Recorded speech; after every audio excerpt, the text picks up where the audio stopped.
comportamiento social en el mundo entero y que apunta a la creación de un nuevo orden social, pasando de lo tradicional a lo moderno, pasando de lo que fortaleció a la cultura occidental y que fueron líneas de conducta definidas, pasando ahora a líneas de conductas indefinidas. Y para todos los padres, madres, abuelos, para los pastores, nos preocupa lo que hoy estamos viendo y lo que estamos viviendo. Situaciones que nunca nos imaginamos iban a existir, pero que nos toca a todos los que estamos aquí convivir con estas realidades que nos impresionan, que nos asustan, que nos preocupan. Y la pregunta es, ¿qué hacer frente a estos tiempos? ¿Cómo comportarnos? Y justamente el apóstol Pablo, una autoridad para nosotros, da un consejo profético acerca de los tiempos que estamos viviendo. Hablándole él a Timoteo, el apóstol Pablo, le expresa acerca de los tiempos peligrosos y hace una descripción de cómo serán esos tiempos.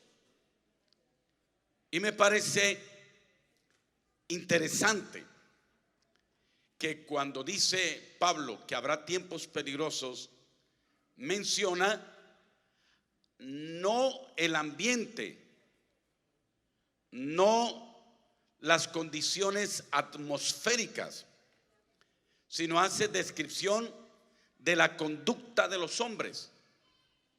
Es decir, que Pablo explica que por causa del comportamiento del hombre, de la sociedad, es que hay tiempos peligrosos. La palabra dice en 2 Timoteo capítulo 3, y ruego que podamos analizar esta palabra de tal manera que nos dé un marco de referencia hacia lo que quiero tratar de explicar. Pablo dice en 2 Timoteo capítulo número 3, versículo 1. 2 Timoteo 3, versículo 1. Dice: también debes saber esto, que en los últimos días vendrán tiempos peligrosos. Y ahí es la introducción a lo que se denomina una perícopa. Una perícopa es una narración que tiene un principio y que tiene un fin, con un mensaje definido. En esta perícopa del apóstol Pablo hace la introducción diciendo: habrá tiempos peligrosos. Y va ilustrando por qué razón. Versículo 2: Y la razón es porque habrá hombres amadores de sí mismos, avaros, vanidosos, soberbios, blasfemos, desobedientes a los padres, ingratos, impíos, sin afecto natural, implacables, calumniadores, sin templanza, crueles, enemigos de lo bueno, traidores, impetuosos, orgullosos o soberbios, amadores de los deleites más que de Dios. Fíjense que en estos versículos se está hablando del comportamiento de los seres humanos. Son los seres humanos los que transforman los tiempos para bien o para mal. Y entonces el versículo 4 dice, añadiendo a la lista del comportamiento de los hombres, que tendrán apariencia de piedad, pero negarán la eficacia de ella. A estos evita. Esta es la ilustración, la descripción que hace Pablo como un punto de entrada en su perícopa. Pero ahora quiero invitarlos a que observemos cuál es el punto de salida de esa perícopa. Y el punto de salida lo ilustra Pablo desde el versículo 10. Yo creo, pastores, que este capítulo 3 debía terminar en el 4:5, en el capítulo 4, versículo 5. Ahí debía cerrarse la perícopa. Versículo 10 da la salida, dice, pero tú has seguido mi doctrina. ¿Qué has seguido? Mi doctrina. ¿Qué más has seguido? Conducta. Has seguido propósito, fe, entereza, amor, paciencia. Luego en el versículo 14, para conectar el pensamiento, dice, pero persiste tú en lo que has aprendido y te persuadiste, sabiendo de quién has aprendido y que desde la niñez has sabido las sagradas escrituras, las cuales te pueden hacer sabio para la salvación por la fe que es en Cristo Jesús. Y versículo 16, podemos leerlo todos a una sola voz, por favor. Dice, versículo 16, toda la escritura es inspirada por Dios. ¿Y qué más? Útil para enseñar, para a fin de que el hombre de Dios sea perfecto, enteramente preparado para toda buena obra. Y yo creo que el capítulo no debiera terminar acá, el 3. El capítulo 3 debiera extenderse en los versículos que siguen. Porque miren el capítulo 4, versículo 1 lo que dice: te suplico encarecidamente delante de Dios y del Señor Jesucristo, que juzgará a los vivos y a los muertos en su manifestación y en su reino. Versículo 2, y otra vez quiero pedirles el favor que juntos leamos la palabra así. ¿Qué es lo que suplica? Versículo 2, que prediques la palabra, que instes a tiempo y fuera de tiempo. ¿Qué más? Redarguye, reprende,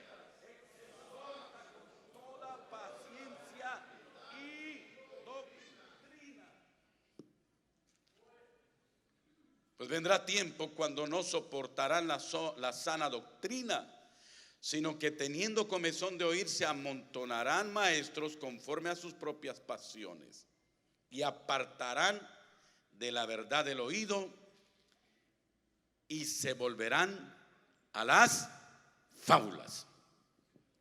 Ahí debiera cerrarse esta narración. Entonces, ¿cuál es el análisis?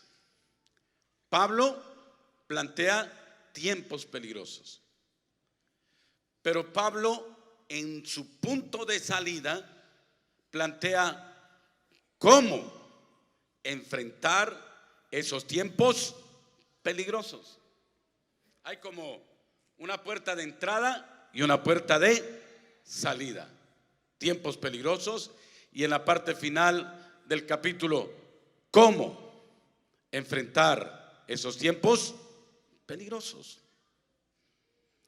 Ahora, la pregunta para todos en esta tarde es: ¿cuáles serían esos tiempos peligrosos? Pues ya lo hemos leído y nos hemos respondido. Pablo está diciendo que hay un antropocentrismo, es decir, una mirada más al hombre que a quién, que a Dios.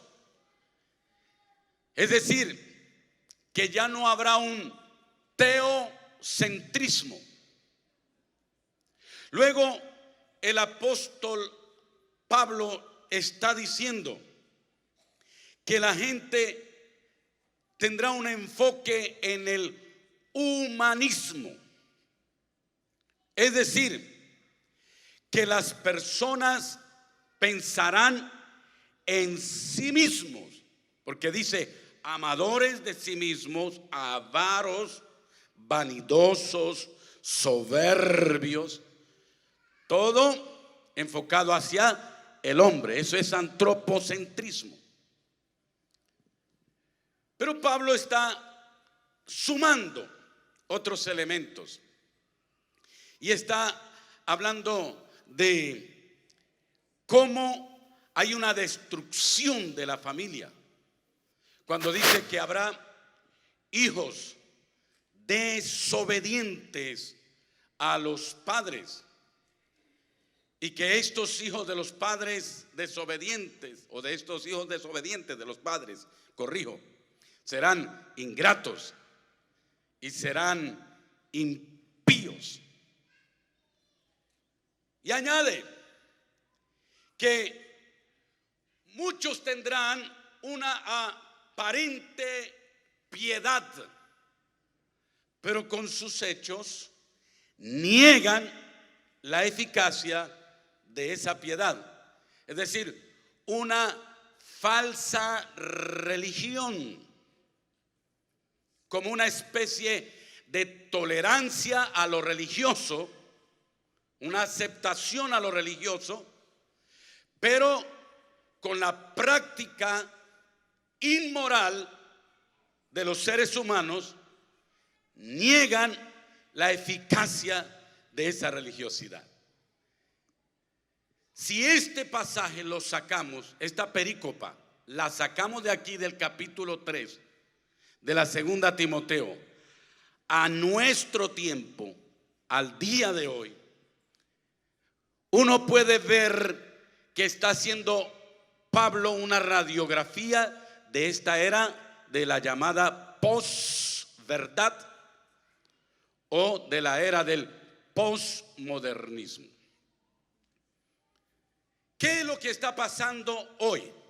Cuando usted lee una revista, lee un periódico, ve la televisión, que hay un desorden moral, un desorden familiar, un desorden ideológico. Ya lo fundamental, lo que era definido, pasa a lo plural, a la mezcla. Y nos hemos tenido que acostumbrar a expresiones modernas, tales como ideología de género, migracionismo, sincretismo, relativismo, indigenismo, hablando de las comunidades indígenas, relativismo,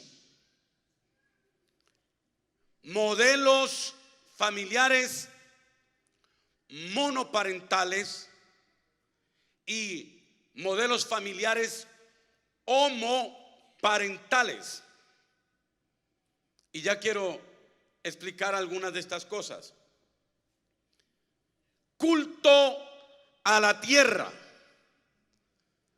Todos sabemos que el 22 de abril se celebra el Día Mundial de la Tierra. Mikhail Gorbachev, presidente de Rusia, dijo: nosotros no somos pasajeros en la tierra.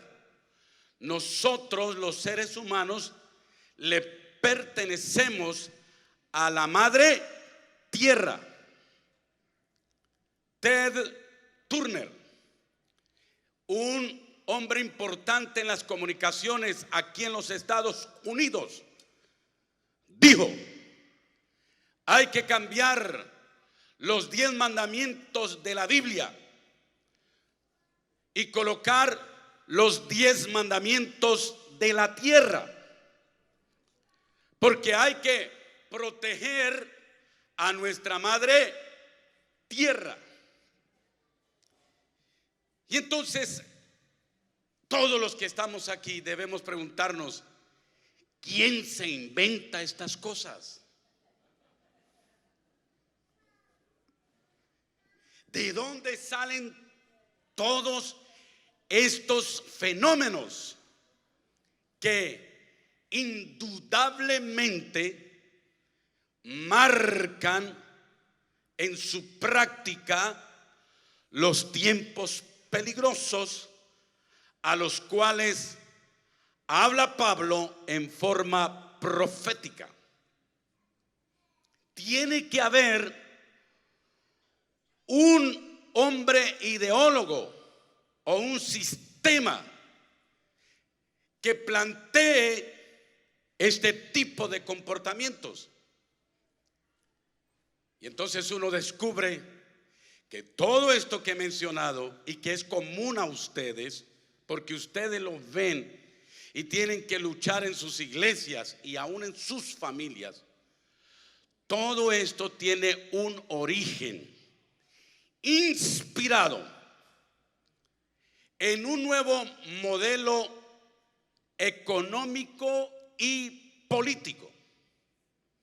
Eso es lo que hay detrás de todo esto.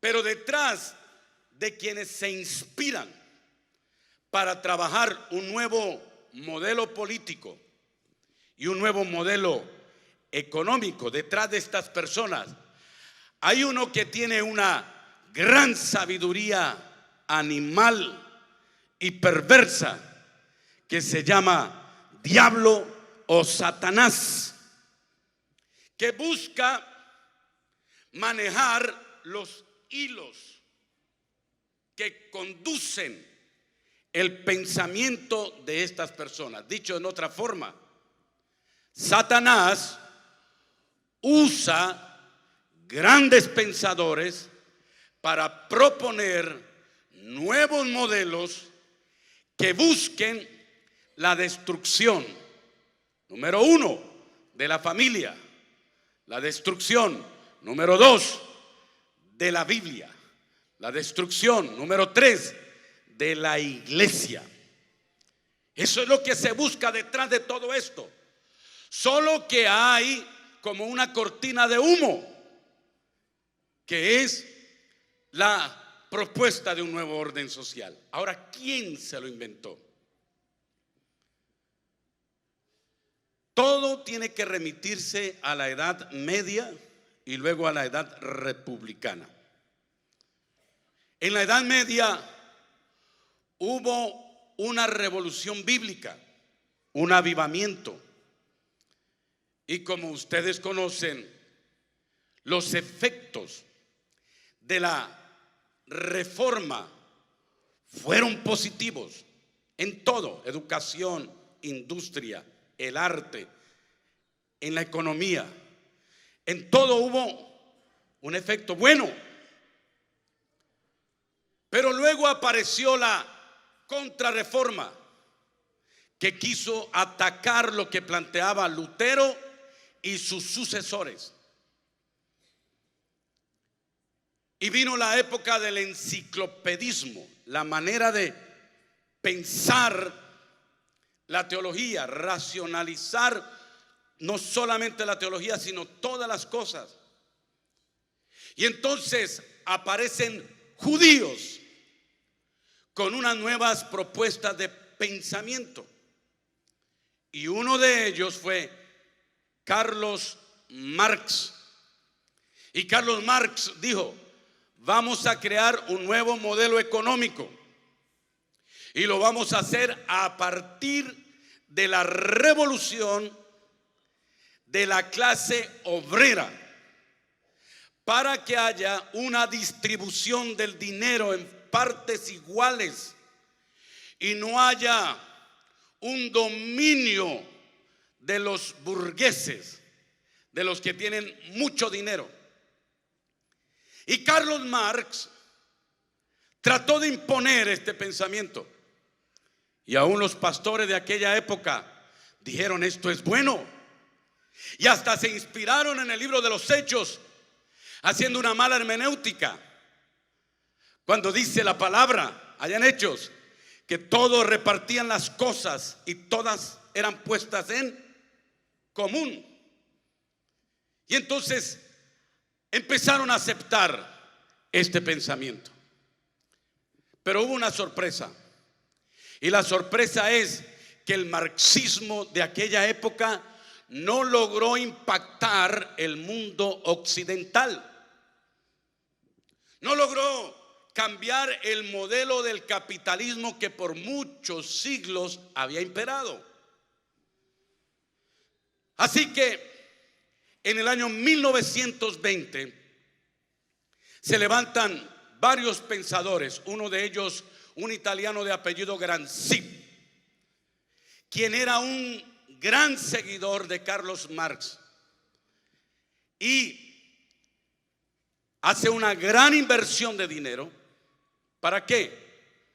Para que muchos pensadores de la época analicen por qué el pueblo no acepta las ideas de Marx. ¿Por qué no hubo revolución? ¿Por qué siguieron atados a un sistema de esclavitud según ellos? Y entonces, cuando pagan a toda esta gente, vienen grandes pensadores a Frankfurt, Alemania.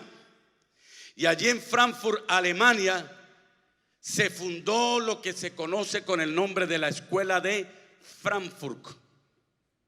Y la Escuela de Frankfurt, con estos pensadores, lo que hizo fue levantar una teoría crítica frente a todo el sistema familiar, religioso, ideológico y demás.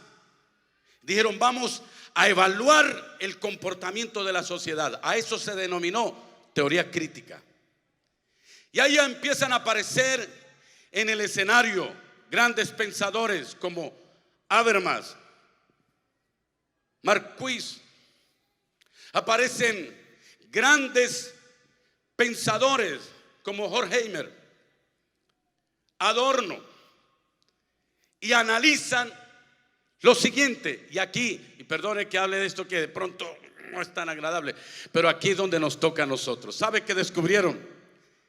Que no había revolución del marxismo, porque las familias de aquella época de Europa occidental seguían creyendo en Dios, en la autoridad de la Biblia, en la institución de la familia y en la comunidad de la iglesia. Ese fue el descubrimiento. Y entonces, ¿qué dijeron? Como esto es lo que impide este nuevo modelo marxista, esto es lo que limita la posibilidad de que los países adopten el pensamiento de Marx, Dios, la Biblia, la familia y la iglesia. ¿Sabe lo que vamos a hacer? Vamos a atacar la idea de Dios, la idea de la Biblia, la idea de la familia y la idea de la iglesia. La vamos a dañar. Y dijeron, si armamos o formamos el caos, si cambiamos la concepción que tiene el mundo de aquella época sobre estos 4 elementos, estas 4 columnas, Dios, familia, iglesia y la Biblia, entonces lograremos que el marxismo se imponga en el mundo. Y entonces ellos dijeron, no vamos a buscar que haya revolución a través de las armas, ni revolución a través del levantamiento de la clase obrera, sino a través de la revolución de las ideas. Y entonces, durante varias décadas, que va de 1920 al 60, con estos hombres que mencioné, Adorno, Marquis, Habermas, Horkheimer, luego aparecen después del 60 otros pensadores que van planteando un nuevo orden social que hoy se conoce con el nombre de reingeniería social. Y la reingeniería social es hacer una nueva sociedad a partir de la destrucción de los fundamentos de lo que ellos llaman la burguesía del cristianismo. Hay que romper con eso. Y entonces dijeron, vamos a atacar la familia y vamos a crear un nuevo modelo. ¿Cómo? En lugar de un modelo patriarcal, como está establecido en la Biblia, que el padre es la autoridad en casa, que el esposo es la autoridad de casa, vamos a migrar, vamos a pasar de lo patriarcal a lo matriarcal. Quizás aquí en Estados Unidos no se note tanto, pero en América Latina hay culto a la diosa María. Hay casi que un culto a la mamá. En Colombia las mafias asesinan y las mafias roban en nombre de la mamá. Y quienes ostentan, quienes manejan la autoridad en nuestras culturas latinoamericanas son las mujeres. Las mujeres son las que oran. Las mujeres son las que lideran en las iglesias. Las mujeres en la sociedad son las que van a defender a sus hijos en los liceos, en los colegios. Y hay un modelo no patriarcal, sino un modelo matriarcal. Esto va claramente en contravía de lo que plantea Dios en la palabra, porque desde siempre el modelo familiar fue patriarcal. Primero Dios, luego el hombre, después la mujer. Así está escrito. Aunque el feminismo rancio de estos tiempos discuta esa verdad, así está escrito y así será, porque escrito está el orden de Dios para la buena marcha de la sociedad. Cuando hay una autoridad patriarcal y hay, por supuesto, una autoridad de la madre, pero primero el hombre, primero el padre, de ahí viene patriarcal. Hay un equilibrio en nuestros hijos, pero cuando se ha cruzado de lo patriarcal a lo matriarcal, se ha levantado una generación insegura. y una generación con una falta de identidad sexual, porque el referente que tienen los hijos no es el padre que domina, el padre que ejerce autoridad, el padre que ejerce sacerdocio, sino que está mirando a la madre que ejerce la autoridad, que ejerce el sacerdocio. Y entonces hombres y mujeres que están en esa clase de hogar se identifican con el género femenino, lo que da lugar a esas desviaciones sexuales como el homosexualismo y el lesbianismo. Dios nunca, jamás determinó algo que le vaya a hacer daño al hombre. Sin embargo, el hombre trastorna los caminos de Dios, y detrás del hombre está un diablo que está enjuiciado y va a los infiernos, pero que quiere dañar a toda costa al hombre para que se desvíe de Dios. Y ahora ya no estamos hablando de un modelo familiar patriarcal, sino matriarcal, la madre como autoridad, sino que estamos hablando de un modelo familiar monoparental. Y todo esto auspiciado por la legalización del divorcio, por madres solteras, por unión libre entre hombre y mujer sin legalizar el matrimonio. Y entonces, después de que no se entienden, tanto el hombre o la mujer que ya han tenido hijos se separan, y uno de los dos es quien está determinando el manejo del hogar. Por eso hoy se habla de madres cabezas de hogar, pero también se está hablando de padres solos o divorciados cabeza de hogar. Es decir, un modelo monoparental, uno solo que determina la autoridad, dañando el modelo de la Biblia. ¿Y cuál es el modelo de la Biblia? El modelo de la Biblia es que la familia o el matrimonio debe ser biparental, hombre y mujer. Ese principio no se puede discutir. Lo sabemos todos y lo predicamos en las bodas, en las ceremonias.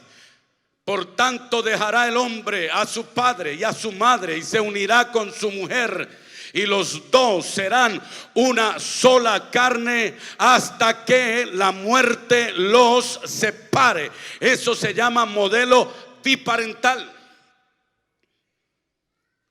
Pero esta escuela de Frankfurt, con la teoría crítica, dijo: vamos también a inspirar con otro modelo de familia.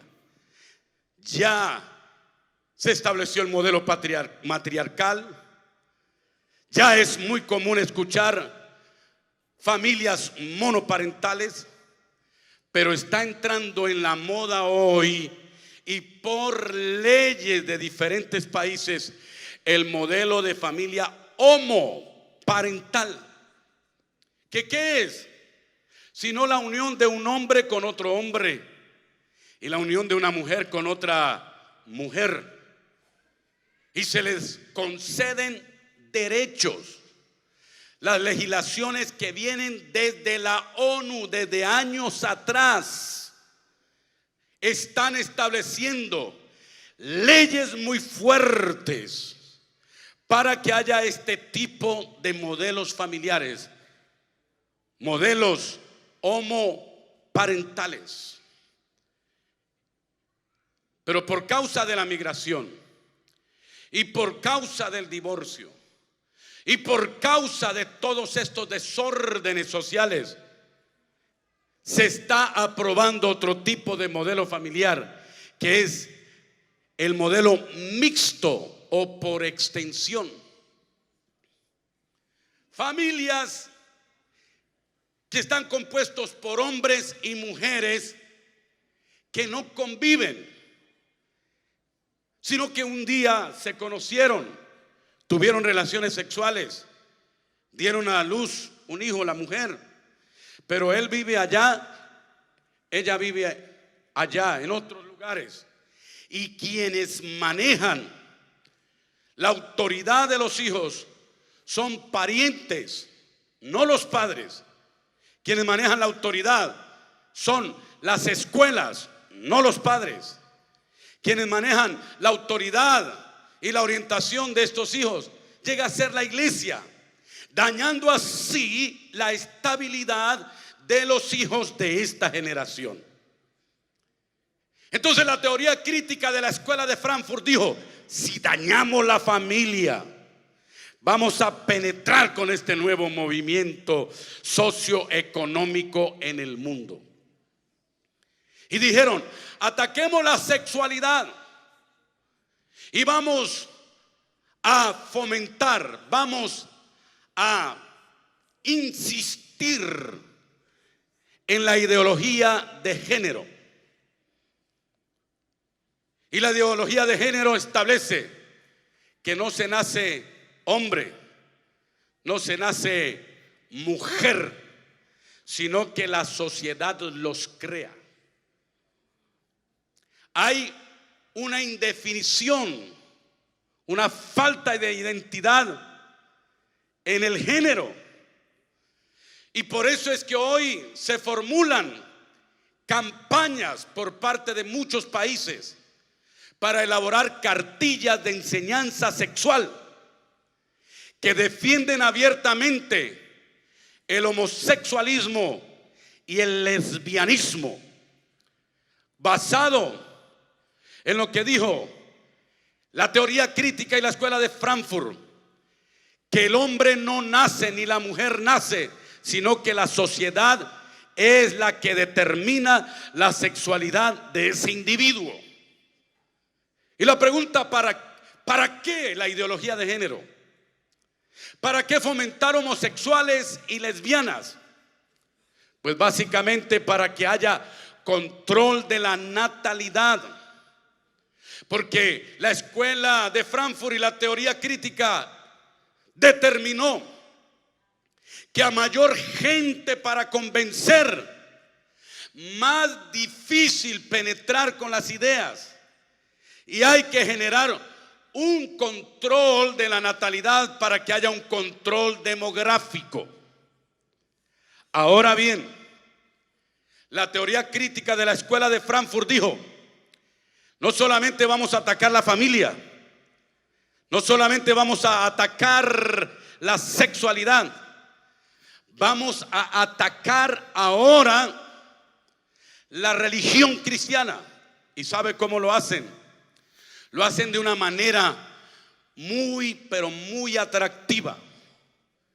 Porque ellos dicen: por leyes de la ONU, leyes de la OEA, leyes de los derechos fundamentales del hombre, debe respetarse la creencia de los individuos. Esta mañana el pastor Joel decía que alguien en una conferencia en la ONU se demoró media hora saludando a las diferentes clases de género que se presentaban en esa asamblea, porque hoy se habla de 80 géneros y hoy se habla de multiplicidad de religiones en el mundo, y a todas hay que respetarlas.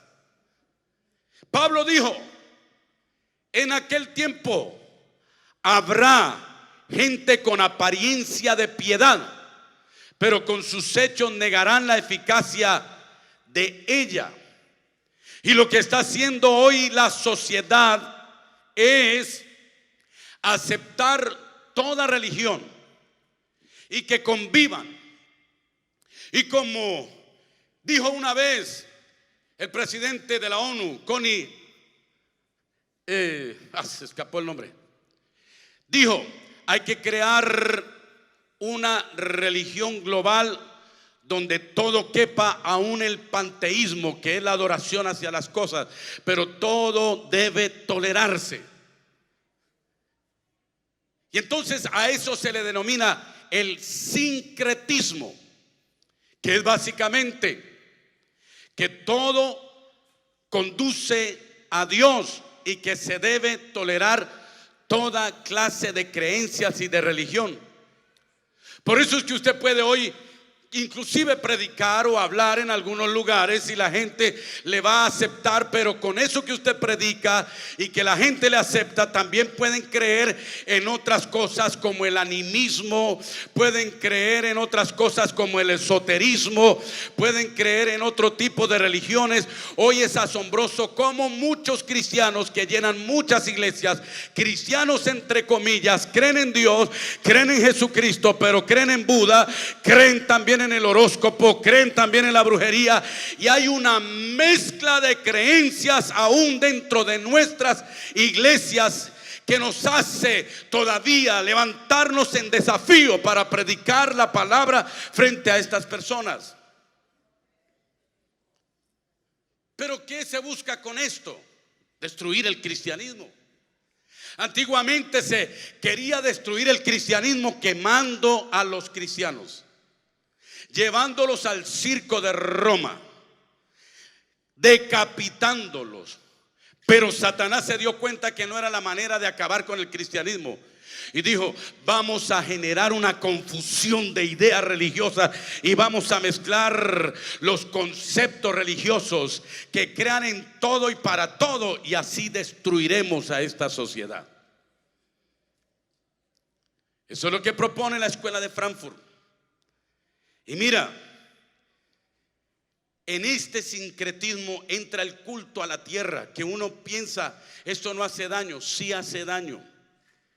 Y no es que nosotros no seamos ambientalistas, porque el cristiano, aparte de ser espiritual, debe cuidar su entorno. ¿Cuántos dicen amén? Y debe cuidar su planeta y debe cuidar los recursos. De hecho, nosotros somos muy frágiles en el cuidado de nuestro ambiente. En nuestras iglesias no reciclamos, en nuestra iglesia no enseñamos a cuidar nuestro planeta. Pero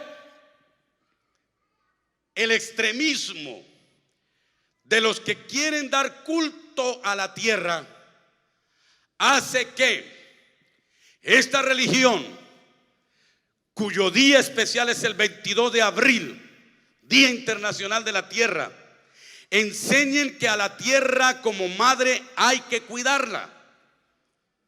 ¿Y sabe lo que dicen ellos? Que el principal destructor de la tierra, ¿quién es? Sino el hombre. Por la deforestación, por la falta de cuidado de los ríos. Y entonces dicen: como el hombre es el principal destructor de la madre tierra, ¿qué hay que hacer para preservar la tierra? Pues impedir que hayan más hombres y mujeres poblando la tierra, porque se va a destruir más. Y entonces a este movimiento del culto de la tierra aparecen movimientos ambientalistas, movimientos pro lesbianos o lesbianas, movimientos pro homosexuales, porque ellos dicen: si no procreamos, cuidamos la tierra, y si cuidamos la tierra, estamos rindiendo culto a la tierra, y si rendimos culto a la tierra, la madre tierra nos va a retribuir con recursos. Ese es el engaño, porque lo que busca es que el hombre se desenfoque de Dios y mire al mismo hombre o mire su entorno a partir de la religión. Entonces, amados, a la iglesia le corresponde observar todas estas realidades. Sumo a ella el migracionismo, un fenómeno que uno lo ve por las noticias. Grandes poblaciones yendo a otro lugar, aprendiendo otro idioma y perdiendo su cultura. Y cuando se pierde su cultura, se pierden sus convicciones. Fue lo que quiso hacer Satanás con Daniel al llevarlo a Babilonia y cambiarle el nombre y cambiarle la religión y cambiarle el idioma. Básicamente fue cambiarle su cultura y cambiarle de esa manera sus convicciones, dañando la identidad. Por eso es que hoy se propician, por causa de los derechos humanos, grandes migraciones a diferentes partes de Europa y de aquí de Norteamérica para dañar la identidad. Entonces, todo esto está orquestado, bien articulado, bien sistematizado, bajo el pretexto, bajo la excusa de que con estos elementos que se manejen en la sociedad se puede crear un caos y una desesperanza en la gente, y por esa razón poder penetrar el nuevo pensamiento, la nueva ideología, el nuevo sistema económico. Nosotros vivimos en Colombia 50 años de guerra, y lo hicimos porque nos enfrentamos los de derecha y de izquierda, y hubo muertos, miles y miles de muertos, pero de repente apareció la propuesta del tratado de paz.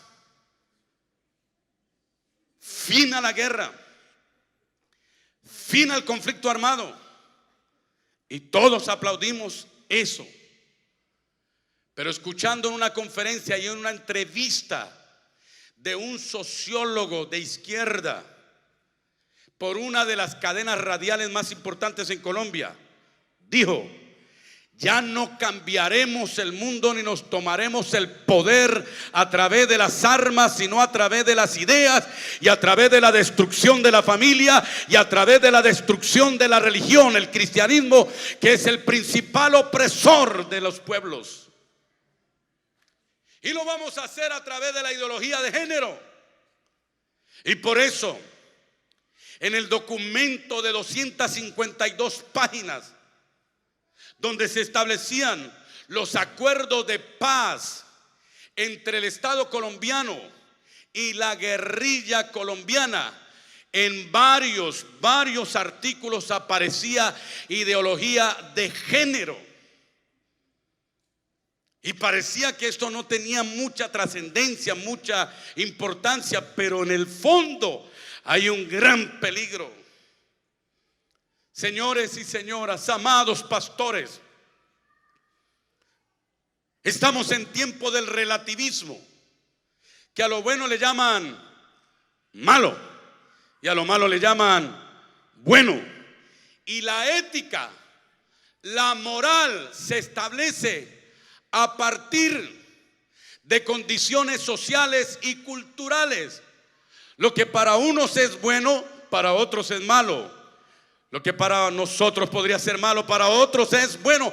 Depende de la cultura. Y preste atención a esto.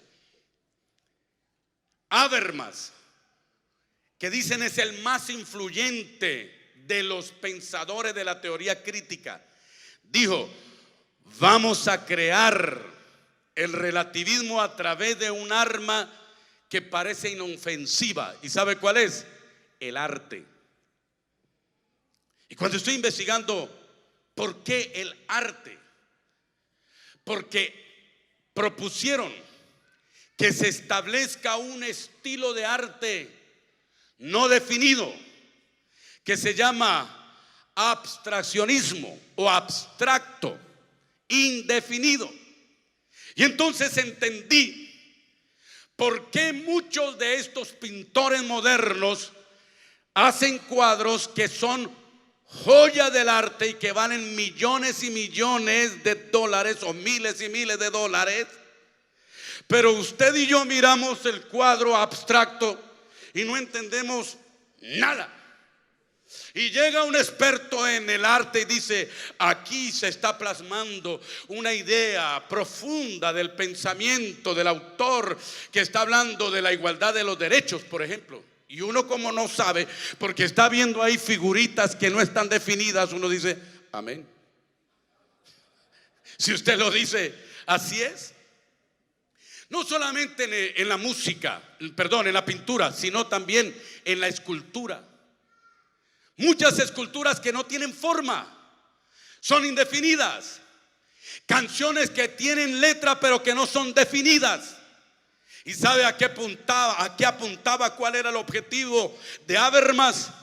Básicamente que a través del arte se genera un pensamiento relativo, porque cuando miras un cuadro o miras una escultura, cada uno le da una interpretación desde su conocimiento, desde su emotividad.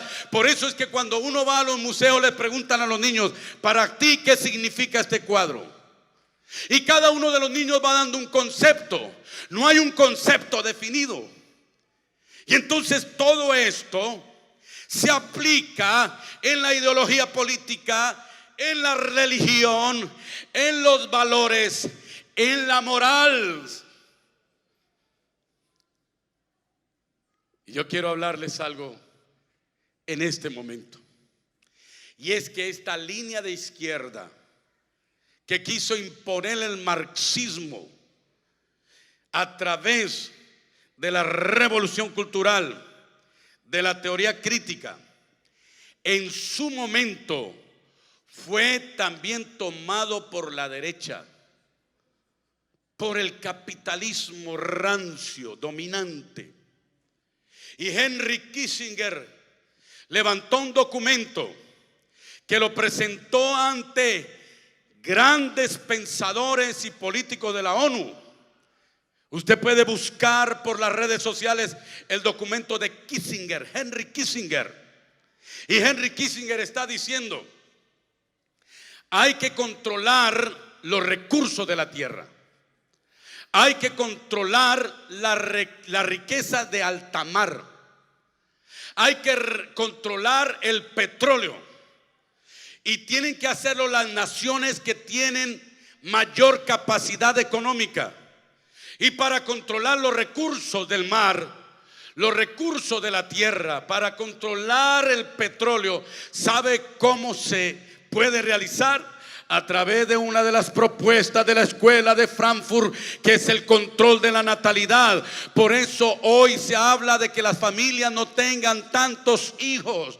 Por eso hoy se habla del control de la natalidad a través de los métodos anticonceptivos. Y se dan en los colegios, se dan a la salida de los teatros. Y uno piensa que es educación sexual y que es para preservar a los jóvenes de enfermedades del SIDA y demás. Y tal vez haya algo de cierto en esto, pero lo que se impulsa detrás de todo esto es control de la natalidad para que no haya gente y haya control de las riquezas. Entonces, iglesia, estamos enfrentando un terrible tiempo peligroso, pero muy peligroso.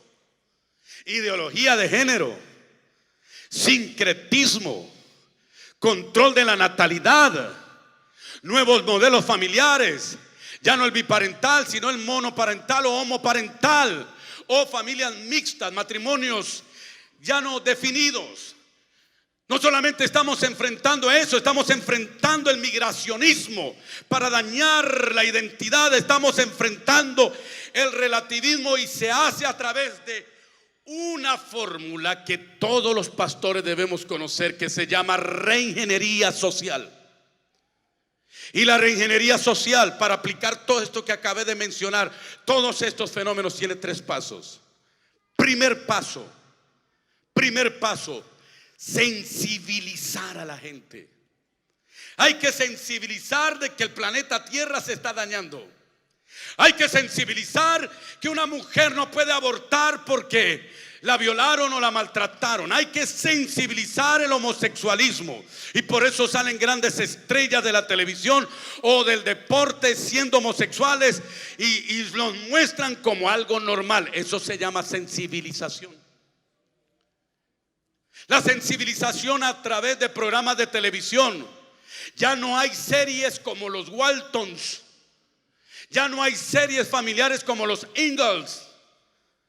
Ahora hay series familiares de matrimonios homoparentales.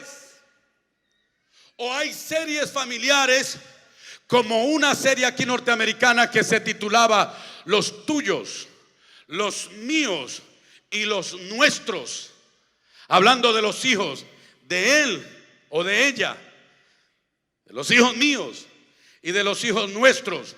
Porque era una pareja que se había divorciado y cada uno en sus anteriores matrimonios había tenido hijos. Nuevos modelos. Y a través de la televisión se genera sensibilización. Pero ya estamos pasando en la reingeniería social de la sensibilización. Estamos pasando a la legislación. Y la legislación es crear leyes que defiendan el aborto, que defiendan estos modelos familiares que van en contravía de la Biblia, leyes que defiendan la tierra y por eso el control de la natalidad para que no haya tanta población en el mundo y se cuiden los recursos y se cuida la madre tierra, leyes que defienden la ideología de género, leyes que defienden las minorías. Y cuando las mayorías dicen que eso es incorrecto, lo llaman personas, en el caso de la homosexualidad, homófobos. No sé cómo en portugués se podría. Homofóbico. Entonces, hermanos, de la legislación pasa a una tercera fase, que es la judicialización o la penalización. Y no viene de Holanda, de Alemania, no viene de Suiza, no viene de Inglaterra, viene de la ONU.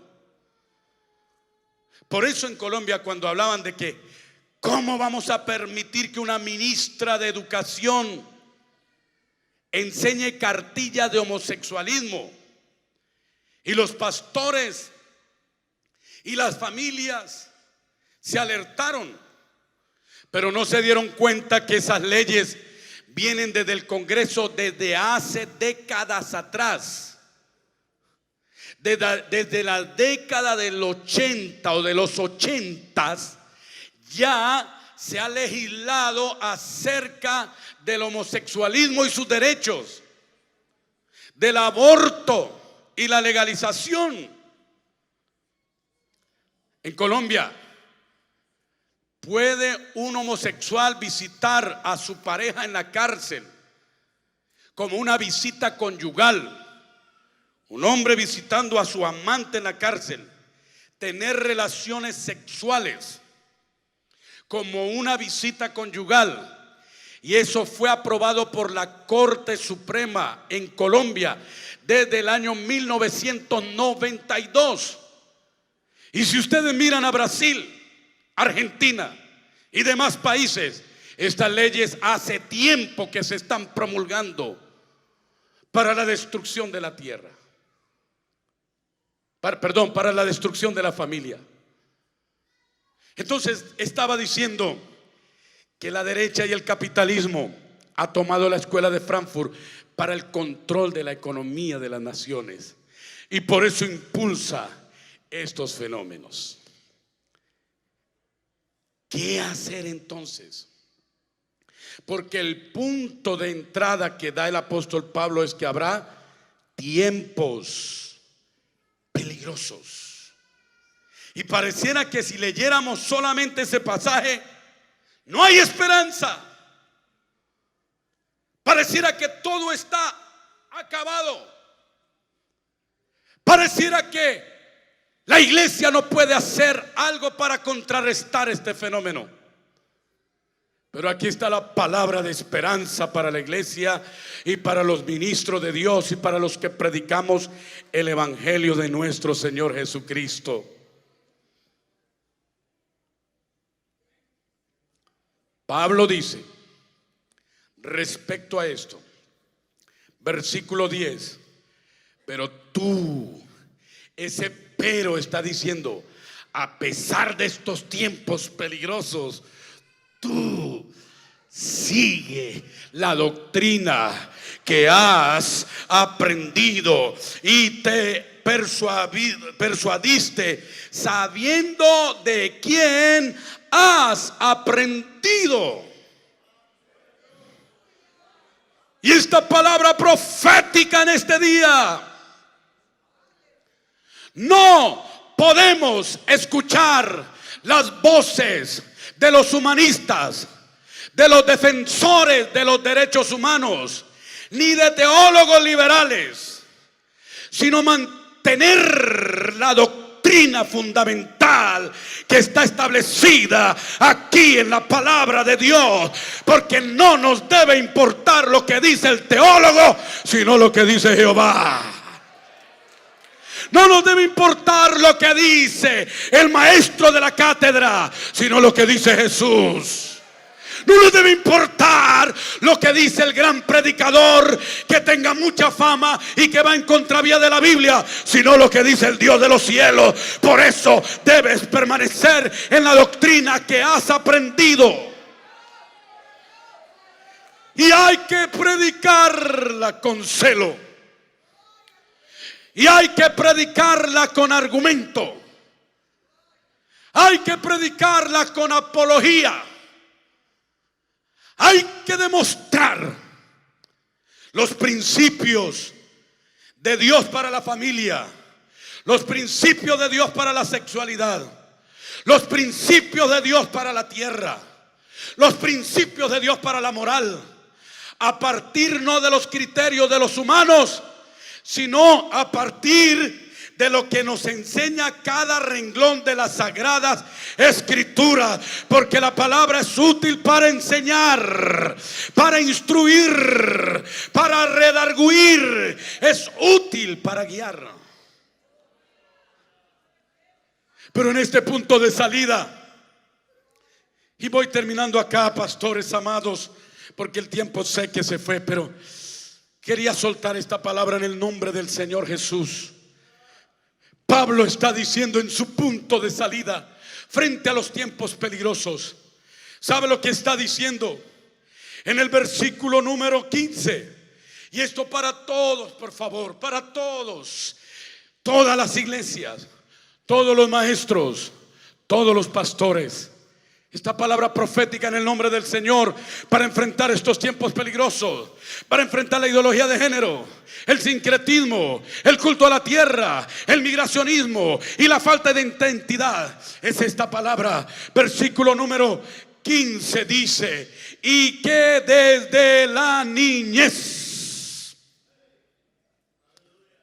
has sabido las sagradas escrituras, las cuales te pueden hacer sabio para la salvación de la fe que es en Cristo Jesús.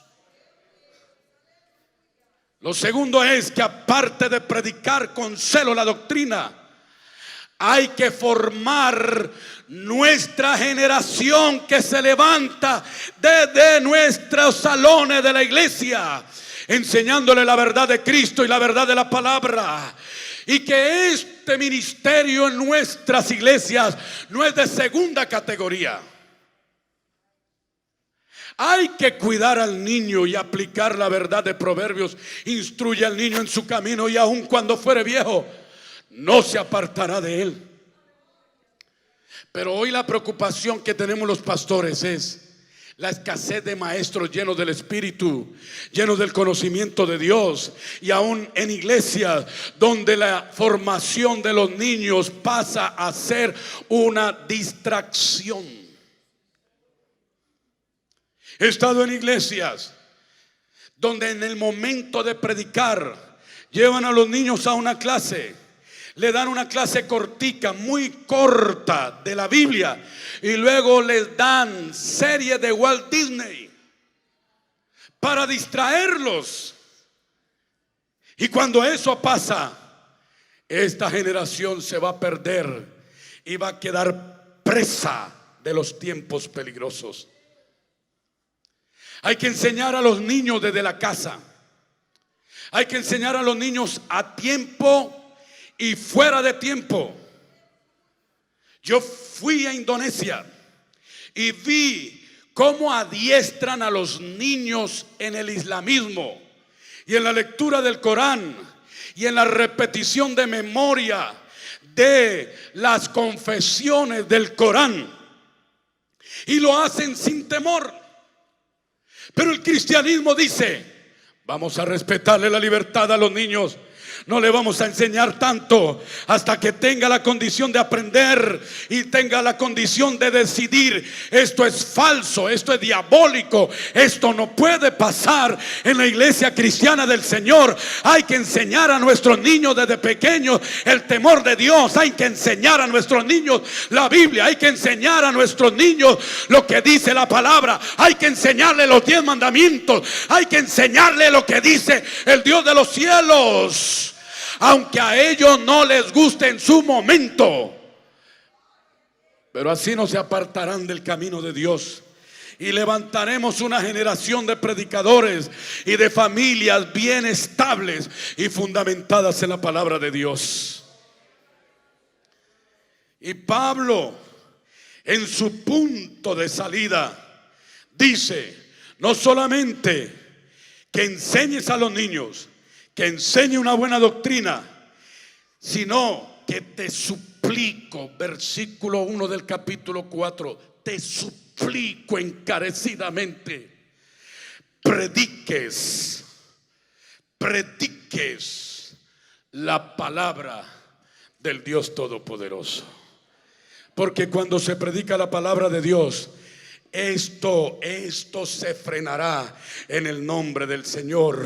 Porque el cielo y la tierra pasarán, pero la palabra de Jehová no pasarán. Y la palabra que es sembrada cumplirá el propósito para lo cual fue enviada. Esa palabra que aparentemente tiene resistencia en la sociedad moderna seguirá transformando los corazones de los seres humanos. No es la estrategia, no es la metodología, no es la forma, es la predicación del evangelio con poder, revelación y unción que cambia la conciencia de los seres humanos.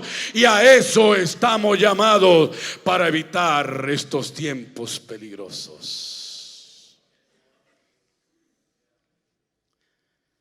Creo, amados, que debemos enfrentar estos desafíos y hacerlo con conocimiento.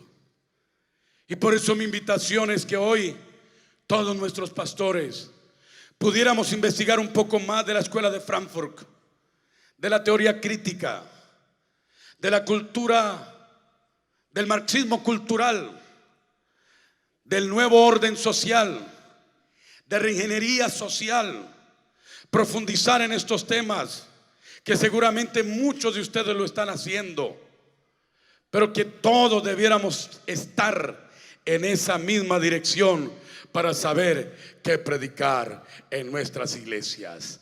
Amén y amén. Dios los bendiga muchísimo. Muchas gracias.